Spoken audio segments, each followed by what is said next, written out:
Bismillahirrahmanirrahim. Alhamdulillahirabbil alamin wassalatu wassalamu ala asyrafil anbiya'i wal mursalin wa ala alihi wa sahbihi ajma'in. Allahumma inna nas'aluka 'ilman nafi'a wa rizqan tayyiba wa 'amalan mutaqabbala. Allahumma amin. Assalamualaikum warahmatullahi wabarakatuh. Tuan-tuan, puan-puan, hadirin hadirat yang saya hormati, bersama kami sekali lagi di dalam program Indahnya Ramadan. Indahnya Ramadan, anjuran Akademi Al-Mukarramah. Sebelum saya meneruskan majlis, suka saya ingatkan untuk tuan-tuan like video ini, share dan komen, dan jangan lupa subscribe channel kami di YouTube Akademi Al-Mukarramah. Dan jangan lupa tekan butang loceng untuk mendapatkan video-video yang terbaru daripada kami. Alhamdulillah, bersama kami sekali lagi di dalam program Indahnya Ramadan. Indahnya Ramadan, program ini bertujuan untuk membuat persediaan untuk menghadapi bulan Ramadan yang akan tiba tidak lama lagi. Program ini memfokuskan untuk membacakan hadis-hadis ataupun berkongsi hadis-hadis sahih yang berkaitan dengan Ramadan, tentang kelebihan-kelebihan, tentang amaran-amaran, apa yang perlu kita lakukan, apa yang tidak boleh kita lakukan di dalam bulan Ramadan. Bulan Ramadan yang akan kita hadapi nanti adalah bulan yang sangat mulia. Hanya datang dalam setahun, hanya sekali sahaja dalam setahun. Dan bulan yang mulia ini ada banyak kelebihan yang tidak terdapat di dalam bulan-bulan yang lain. Antaranya, bulan ini adalah bulan Al-Quran. Yang kedua, bulan ini adalah bulan puasa. Diwajibkan untuk kita berpuasa. Tidak ada bulan-bulan yang lain yang kita diwajibkan untuk berpuasa. Yang ketiga, adanya solat tarawih. Dan yang keempat, adanya Qiyamul Lail, adanya Lailatul Qadar di 10 malam yang terakhir. Lailatul Qadar ini yang dijelaskan oleh Allah dalam surah Al-Qadar sebagai malam yang lebih baik daripada 1000 bulan. Maka tidak rugi sebenarnya kita bersedia, membuat persediaan untuk menyambut kedatangan bulan Ramadan dengan mengingati ataupun mengulang kaji hadis-hadis yang berkaitan dengan bulan yang mulia ini. Sebab itu, ada guru saya yang saya sangat sayangi, iaitu Syekh Ubaid. Namanya Syekh Ubaid, ketika dia sedang berkhutbah, dia menyatakan kita akan menyambut bulan Ramadan tidak lama lagi. Katanya, pelajar-pelajar ataupun penuntut-penuntut ilmu sepatutnya menghabiskan ataupun menghatamkan pembacaan kitab Sahih Muslim yang berkaitan dengan bulan Ramadan. Sebab apa? Sebab hadis-hadis ini ada motivasi-motivasi yang tersirat di dalam hadis-hadis, yang antaranya yang kita akan bacakan nanti. Dan di dalam siri kali ini, insya-Allah, di dalam episod kali ini, saya akan berkongsi dengan tuan-tuan, puan-puan dan hadirin hadirat yang menonton video ini, yang sedang menonton video ini, tidak kira di mana, di rumah, di sekolah dan sebagainya, tentang salah satu kelebihan bulan Ramadan, iaitu bulan pengampunan dosa, bulan kafarah, bulan terampunnya dosa-dosa yang kita lakukan sebelum-sebelum ini. Satu hadis, saya mulakan dengan satu hadis Nabi SAW yang diriwayatkan oleh Abu Hurairah. An Abi Hurairah radhiyallahu anhu anna Rasulullah SAW kana yaqul as-salawatul khams wal jumu'atu ila al-jumu'ah wa Ramadan ila Ramadan mukaffiratu ma bainahunna idza ijtanabal kabair. Yang bermaksud solat fardu 5 waktu sehari semalam, dan hari Jumaat hingga ke hari Jumaat selepasnya. dan bulan Ramadan hingga ke bulan Ramadan berikutnya adalah satu kafarah bagi dosa-dosa yang telah kita lakukan di antara kedua-duanya. Dengan syarat idza ijtanabal kaba'ir, dengan syarat dia meninggalkan dosa-dosa yang besar. Dia meninggalkan dosa-dosa besar. Maksudnya di sini, hadis ini diriwayatkan oleh Imam Muslim. Imam Muslim tidak diragui lagi akan kesahihannya. Hadis ini bermaksud Ramadan hingga ke Ramadan seterusnya. Berapa lama masa itu? Setahun. Pasti, setiap anak Adam pasti melakukan kesilapan, pasti melakukan dosa, pasti akan ada dosa-dosa kecil, pasti kadang-kadang ada yang melakukan dosa-dosa yang besar. Dosa-dosa itu semuanya boleh diampun, boleh dihapuskan dengan cara bagaimana? Dengan cara kita memelihara diri kita daripada terjebak dengan dosa-dosa besar. Ini janji Allah Subhanahu wa taala. Jika daripada Ramadan kali ini yang akan kita sambut pada tahun ini, insya-Allah kita doakan kita sampai ke dalam Ramadan tahun ini.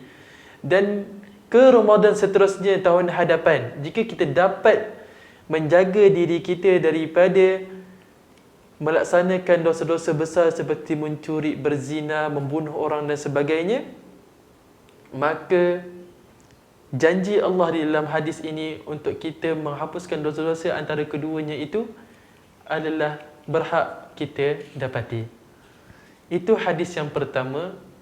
Ramadan ila Ramadan mukaffiratu ma bainaha idza ijtanabal kaba'ir.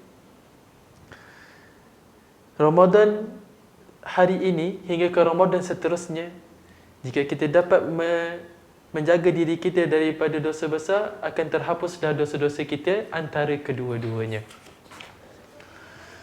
Bulan Ramadan jika kita teliti, istimewanya bulan Ramadan jika kita perhatikan, ianya ada dua keistimewaan yang tidak ada pada bulan-bulan yang lain. Antaranya adalah yang pertama diwajibkan untuk kita berpuasa, dan yang keduanya kita disyariatkan untuk solat tarawih. Yang mana kita tahu kedua-dua ini tidak ada pada bulan-bulan yang lain. Dan hadis-hadis Nabi SAW yang menceritakan tentang puasa ini, puasa dalam bulan Ramadan dan solat tarawih dalam bulan Ramadan, diikuti dengan satu kelebihan, iaitu diampuni dosa-dosanya. Jom kita bacakan hadis yang kedua, ketiga dan keempat. An Abi Hurairah. Sekali lagi Abi Hurairah mengambil hadis ini daripada Nabi SAW. An Abi Hurairah radhiyallahu anhu anin Nabi SAW qala: Man shama Ramadana imanan wa ihtisaban ghufira lahu ma taqaddama min dhanbi. Yang bermaksud, barang siapa yang berpuasa pada bulan Ramadan dengan penuh keimanan dan penuh pengharapan akan diampuni dosa-dosanya yang telah lalu. Hadis riwayat Bukhari dan Muslim. Hadis yang ketiga, Man qama Ramadana imanan wa ihtisaban ghufira lahu ma taqaddama min dhanbi. Barang siapa yang mendirikan Ramadan, yang berdiri beramal ibadah pada bulan Ramadan dengan penuh keimanan dan penuh pengharapan, akan diampuni dosa-dosanya yang telah lalu. Hadis yang ketiga, Wa man qama lailatul qadri imanan wa ihtisaban ghufira lahu ma taqaddama min dhanbi. Barang siapa yang berdiri beramal ibadat pada malam Lailatul Qadar, 10 hari terakhir dalam bulan Ramadan, dengan penuh keimanan, wahtisaban dan penuh pengharapan, akan diampuni dosa-dosanya yang telah lalu. 3 hadis ini merupakan janji Allah melalui kata-kata Nabi-Nya SAW untuk orang yang berpuasa dan beramal ibadat di dalam bulan Ramadan. Di dalam bulan Ramadan dengan diampuni dosa-dosanya. Sebelum kita melanjutkan perbicaraan kita, suka untuk saya memberi beberapa nota ataupun beberapa poin-poin penting tentang hadis-hadis yang kita sudah bacakan. Yang pertama, man shoma Ramadan. Yang kedua, man qama Ramadan. Yang ketiga, man qama Lailatul Qadri. Di dalam ketiga-tiga hadis ini, Nabi SAW kata, benda yang sama, ganjarannya bagi sesiapa yang berpuasa, bagi sesiapa yang mendirikan Ramadan dengan amal ibadah dan mendirikan Lailatul Qadar dengan malam dengan amal ibadah. Nabi SAW menjanjikan perkara yang sama. Ghufira lahu ma taqaddama min dhanbi. Akan diampuni segala dosa-dosanya yang telah lalu. Kita bayangkan dalam bulan Ramadan, kita masuk sahaja bulan Ramadan, pagi-pagi lagi kita dah berpuasa. Pagi. Sampailah malam, sampai maghrib. Puasa. Kemudian, lepas maghrib kita berbuka, lepas isyak kita solat tarawih. Solat tarawih ada yang 8 rakaat, ada yang 20 rakaat, kadang-kadang sampai 12 malam. 12 malam kita balik rumah, kita tidur, esoknya kita bersahur, esoknya kita puasa lagi dan kita solat tarawih lagi. Hari-hari Ramadan kita yang bakal kita sambut akan dipenuhi dengan rutin yang berbeza dengan rutin-rutin sebelum ini. Paginya kita akan berpuasa dan malamnya kita akan penuhi dengan solat tarawih. Nabi SAW menjanjikan bagi orang-orang seperti ini, ghufira lahu ma taqaddama min dhanbi. Akan diampuni segala dosa-dosanya yang telah lalu. Ada beberapa pendapat tentang dosa-dosa yang terampun dengan amalan puasa dan tarawih yang kita lakukan. Yang pertama, ada pendapat yang mengatakan semua dosa-dosa tidak kira kecil ataupun besar akan terampun. Akan terampun sebab apa? Rasulullah tak spesifikkan dosa apa yang terampun, dosa apa yang tidak terampun. Maka ulama-ulama ada setengahnya yang berpandangan dosa besar ke dosa kecil ke akan terampun jika kita melaksanakan puasa dan tarawih dengan penuh keimanan dan pengharapan. Tapi pendapat yang lebih kuat daripada pendapat yang pertama adalah yang terampun hanyalah dosa-dosa yang kecil sahaja. Dosa-dosa yang kecil sahaja. Adapun dosa-dosa besar, maka untuk menghapuskan dosa besar, nak ataupun tidak, suka ataupun tidak,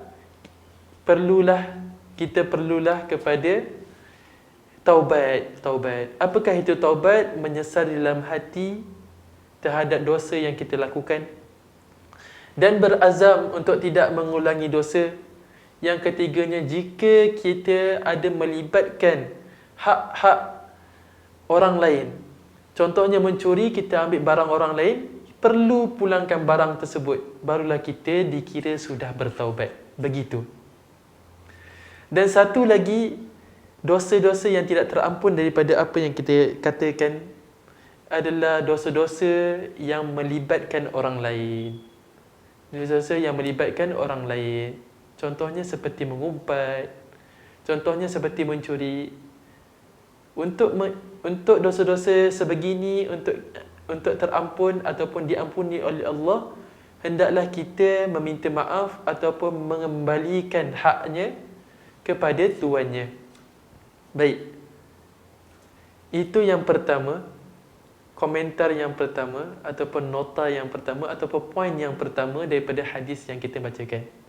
Yang kedua, di dalam tiga-tiga hadis yang kita bacakan sebentar tadi, Nabi SAW ada mengatakan imanan wahtisaban.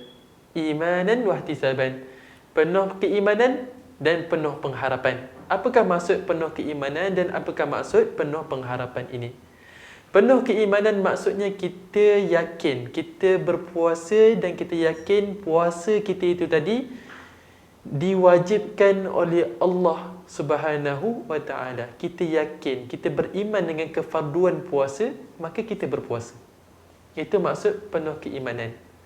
Dan kita solat tarawih dengan penuh keimanan, maksudnya kita melakukan solat tarawih dengan beriman bahawa solat tarawih itu memang betul-betul disyariatkan oleh Allah Subhanahu wa ta'ala dan merupakan sunnah Nabi SAW. Itu maksud penuh keimanan. Dan apakah pula wahtisaban? Penuh pengharapan. Maksudnya kita tidak melakukan puasa dan solat tarawih itu tadi kerana manusia. Hendak menunjuk-nunjuk kat manusia, aku buat 20 rakaat, kau buat 8 rakaat. Bukan untuk menunjuk-nunjuk kepada manusia. Kita buat kerana kita nak dapatkan pahala daripada Allah. Penuh pengharapan. Aku harapkan pahala. Aku harapkan Allah ampunkan dosa-dosa aku. Dan yang ketiga, poin yang ketiga, Nabi SAW mentionkan kat kita, man qama. Apakah maksud man qama? Apakah maksud mendirikan Ramadan dengan amal ibadah? Ada ulama-ulama yang berpandangan yang maksudnya mendirikan Ramadan ini adalah melaksanakan solat tarawih. Maka daripada sini kita dapat lihat kepentingan solat tarawih. Ianya bukan sekadar sunnah, ianya disertai juga dengan fadilat-fadilat yang besar. Man qama Ramadan maksudnya siapa yang melaksanakan solat tarawih dengan penuh keimanan dan penuh pengharapan akan diampuni dosa-dosanya yang telah lalu.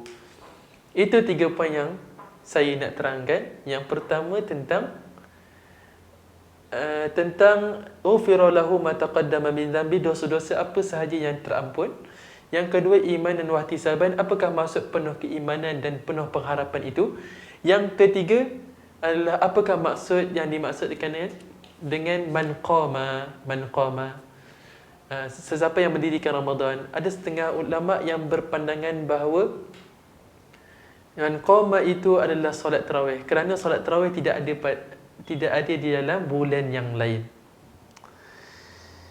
Dan jika kita baca hadis-hadis ini dan kita telah terangkan sebentar tadi, bulan Ramadan ini pada siang harinya kita berpuasa dan pada malam harinya kita solat tarawih, maka kita dapat simpulkan bahawa sesiapa sahaja yang diberi nikmat untuk berjumpa dengan bulan Ramadan, kemudian dia berpuasa dengan penuh keimanan dan pengharapan, kemudian dia bersolat tarawih dengan penuh keimanan dan pengharapan, kita dapat simpulkan mereka ini keluar daripada Ramadan dengan dosa-dosanya akan terampun.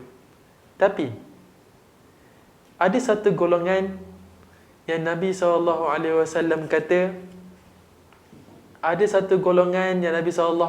kata, mereka ini bila datangnya Ramadan, kemudian habisnya Ramadan, mereka ini tidak diampuni dosa-dosa mereka.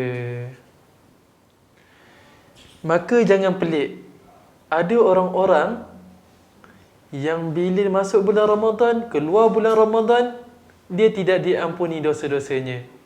Orang-orang sebegini, Nabi SAW kata, hinalah mereka, sebab banyaknya fadilat-fadilat Ramadan, tiba-tiba keluar daripada Ramadan tidak diampuni dosa. Hinalah orang-orang seperti ini. Qala Nabi SAW, wa raghima anfu rajul dakhala alaihi Ramadan thumma salakha qabla an yughfara lah. Sungguh hinalah orang yang memasuki Ramadan, kemudian berlalunya Ramadan sebelum diampuni dosa-dosanya, ataupun dalam keadaan dosa-dosanya tidak diampuni. Punyalah banyak hadis-hadis yang menceritakan tentang siapa puasa diampunkan dosa, siapa solat tarawih diampunkan dosa. Tiba-tiba datang seorang lelaki masuk bulan Ramadan dan keluar bulan Ramadan tidak diampuni dosa. Hina tak hina? Hina. Sangat hina.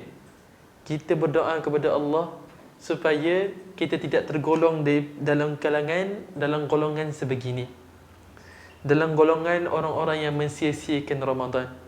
Mungkin dia berpuasa tapi niatnya bukan untuk Allah, untuk orang lain.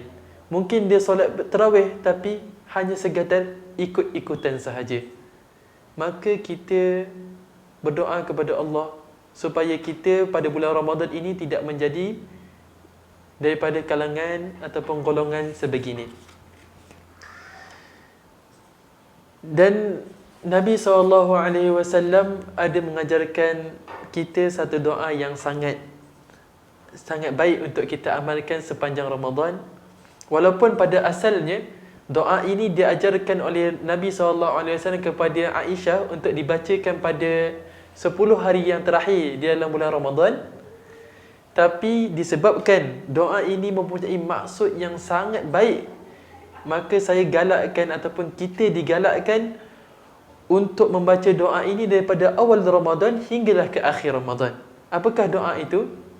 Kata Aisyah radhiyallahu anha, dia bertanya kepada Rasulullah SAW, "Ya Rasulullah, ara'aita in alimtu ayyu lailatin lailatul qadar, ma aqulu fiha?" Wahai Rasulullah, jika aku tahu yang mana satu malam Lailatul Qadar itu, apa yang aku perlu ucapkan, apa yang aku perlu doakan pada malam tersebut? Nabi SAW menyuruh ataupun mengajarkan Aisyah dengan satu doa yang sangat baik untuk kita amalkan daripada awal Ramadan hingga ke akhir Ramadan. Apakah doa itu? Qala quli, katakanlah wahai Aisyah, Allahumma innaka afuun tuhibbul afwa fa'fu anni. Wahai Tuhanku, ya Allah ya Tuhanku, sesungguhnya Engkau Maha Pengampun dan Engkau sukakan kepada pengampunan, maka ampunkanlah aku. Allahumma innaka afu, ya Allah ya Tuhanku, sesungguhnya Engkau Maha Pengampun. Tuhibbul afwa, dan sukakan pengampunan. Fa'fu anni, maka ampunkanlah aku. Hadis ini diriwayatkan oleh Imam Tirmizi dan beliau berkata hadis ini pangkatnya adalah hadis hasanun sahih. Hasanun sahih. Hadis yang kita bacakan ini sangat-sangat baik untuk kita amalkan, bukan sahaja di 10 malam yang terakhir, malah untuk daripada awal hingga ke akhir Ramadan.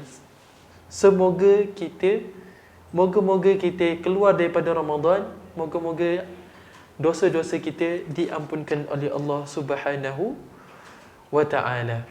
Tuan-tuan hadirin dan hadirat yang sedang menonton, tidak kira di mana pun sekali anda berada, marilah kita muhasabah diri kita, membuat persediaan sebelum kita melangkah masuk ke bulan Ramadan, untuk kita ingatkan diri kita sendiri, bulan Ramadan ini adalah bulan ibadah.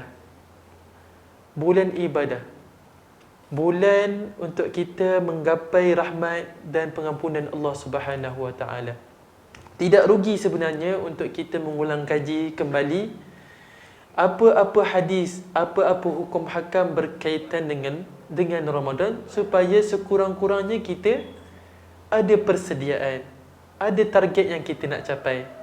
Contohilah para salaf, ulama-ulama salaf, yang mana yang dikatakan, contohnya ulama Imam Syafi'i. Dikatakan Imam Syafi'i mendapat di dalam bulan Ramadan mendapat 60 kali khatam Al-Quran. Bayangkan, kita dalam Ramadan ada 30 hari sahaja. Bagaimana Imam Syafi'i dapat 60 kali khatam? 60 kali khatam dalam bulan Ramadan. Bagaimana? Sehari dia khatam 2 kali. Tengok himmah ataupun tengok ambil beratnya para salaf untuk beramal ibadat di dalam bulan Ramadan.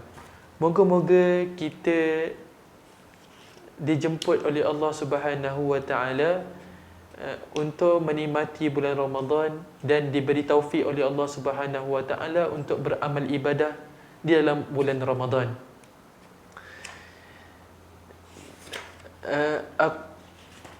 di dalam bulan Ramadan. Semoga kita dapat mengambil semangat para salaf dahulu bagaimana mereka beramal ibadat.